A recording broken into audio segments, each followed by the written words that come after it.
হারাম অর্থ দিয়ে যদি কোরবানি করেন তাহলে সেটা অর্থহীন হয়ে যেতে পারে। আপনি দেখবেন কোরবানির ইবাদতটাতে এক অদ্ভুত দৃশ্য আমাদের দেশে দেখা যায়। যারা যত বেশি প্র্যাকটিসিং তাদের কোরবানির পশুর সাইজ সাধারণত তত কম থাকে, আর যারা যত বেশি নামাজ কালাম কম পড়ে, ইসলাম থেকে যত দূরে, তাদের কোরবানির পশুর সাইজ তুলনামূলকভাবে তত বড় হয়। অদ্ভুত না ব্যাপারটা? আপনি ঢাকা শহরে ঘুরে ঘুরে দেখবেন যে গুলশান, ধানমন্ডি, বনানী, বড়লোকদের এরিয়াগুলোতে এক একজনের গ্যারেজের ভিতরে আপনার বিভিন্ন নামের গরু, কালাচান, সুলতান, ধলাচান, লালচান, এক একটা গরু 3 লাখ, 4 লাখ, 5 লাখ, 7 লাখ, 10 লাখ টাকা দামের 2-3টা গরু।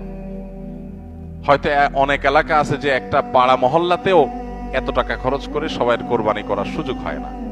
যাই দেখেন ওই বাড়িতে যারা থাকে তাদের নামাজ নাই, কালাম নাই, ইবাদত নাই, বন্দেগী নাই, কোরবানির বেলায় মাশাআল্লাহ 4টা 5টা আছে, কারণ এটাতে বেটাগিরি জাহির করা যায়।